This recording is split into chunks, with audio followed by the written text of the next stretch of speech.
যেই আমেরিকা অন্য দেশে বোমা মেরে নিমিষেই ছারখার করে দিতে পারে, যুদ্ধাস্ত্রের শক্তিতে যার ধারে কাছে কেউ নেই, সেই আমেরিকা ভেতরে ভেতরে কতটা ভঙ্গুর তা যেন আবারও চোখে আঙ্গুল দিয়ে দেখিয়ে দিল টেক্সাসের বন্যা। এক স্বল্পস্থায়ী বন্যাতেই আমেরিকাতে এখন পর্যন্ত মারা গেছে অর্ধশতাধিক মানুষ। মহাশক্তিধর দেশটির প্রশাসন বাঁচাতে পারেনি নিজেদের নাগরিকদেরই।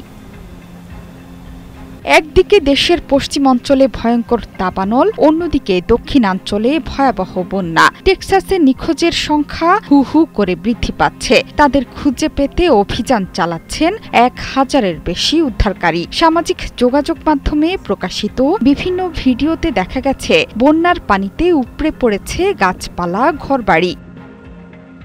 ওই প্রদেশের দক্ষিণ পশ্চিম দিকে গুয়াদালুপ নদীতে হরপা বানের তোড়ে ভেসে যান অনেকেই। মাত্র ৪৫ মিনিটেই নদীর পানির স্তর ২৬ ফুট পর্যন্ত বৃদ্ধি পায়। নদীর পানির স্তর অল্প সময়ে এতটা বৃদ্ধি পাবে সেটি কল্পনাও করতে পারেনি টেক্সাস প্রশাসন। শনিবার ২৪ জনের মরদেহ উদ্ধারের খবর দিয়েছিল কর্তৃপক্ষ।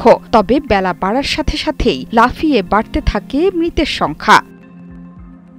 স্যান অ্যান্টোনিও শহরে সপ্তাহের শেষে ছুটিতে সামার ক্যাম্প করতে নদীর পাশেই তাঁবুতে অবস্থান নিয়েছিল একটি স্কুলের ৭৫০ শিক্ষার্থী। প্রবল বর্ষণের ফলে গুয়াদালুপ নদীর পানি ৯ মিটার পর্যন্ত বৃদ্ধি পায়। তাদের মধ্যে ২৭ জন এখনও নিখোঁজ। নিখোঁজদের উদ্ধারে প্রাণপণ চেষ্টা চালাচ্ছে উদ্ধারকর্মীরা। বন্যায় নিহতদের মধ্যে ১৫ জনই শিশু।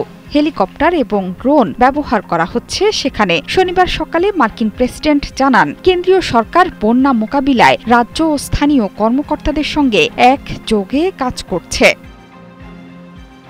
তবে শুধু বন্যাতেই নয়, দাবানলেও পুড়ছে আমেরিকা। ক্যালিফোর্নিয়ার সান লুইস ওবিস্পো কাউন্টিতে ছড়িয়ে পড়া একটি বিশাল দাবানলে এরই মধ্যে পুড়ে গেছে ৮০,০০০ একর এলাকা। মাদ্রে ফায়ার নামের পরিচিত এই দাবানলটির সূত্রপাত হয়েছিল বুধবার। এরই মধ্যে এটি চলতি বছর ক্যালিফোর্নিয়ার সবচেয়ে বড় দাবানলে পরিণত হয়েছে।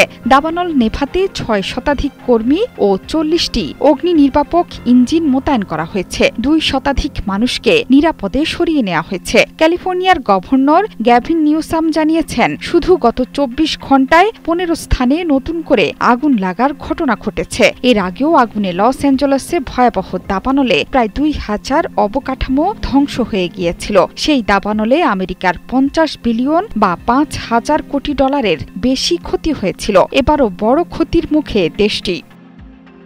জোহরা চৌধুরী, সেতু ৭১।